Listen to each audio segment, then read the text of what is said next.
time we've been accused of something, eventually we have proven that it was a dry hole, that it was just another in the string of accusations.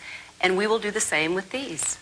Mrs. Clinton, while we are clearing up rumors, you know there is the reoccurring rumor about you and Vince Foster. What was your relationship with him? Oh, he was one of my dearest friends, Barbara. He was a colleague, he was a partner. He'd been a friend of my husband's since they were boys of 4 or 5 years of age, and I miss him. I miss him very much, and I just wish he could be left in peace because he was a wonderful man to everyone who knew him. You know, there is then this whole business after his suicide of whether you tried to have records removed or have them examined before they were shown to the Justice Department.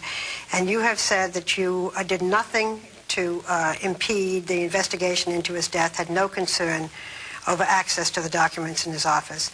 But then there were these blizzard of phone calls, you were in Arkansas, visiting your mother, from the Chief of Staff, Maggie Williams, from the White House Counsel, Bernard Nussbaum, from their close friend, Susan Thomas's phone calls back and forth, back and forth. And when Mrs. Williams and Ms. Thomason testified before the Senate committee, they keep saying they can't remember. So again, it all seems very mysterious, and it looks as if you had something to cover up. What? You know, I want to be very clear about this. Okay.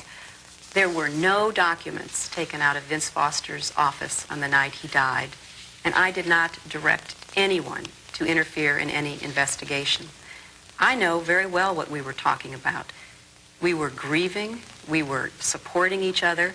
I was asking questions about how other people who were close friends and colleagues of Vince were doing, how his family was doing, and some of those phone conversations consisted of us sobbing on the phone. And nothing was taken from Vince Foster's office that you asked to have looked over, kept from the eyes of the I didn't even government? know he had documents of mine in his office, so that doesn't make any sense at all.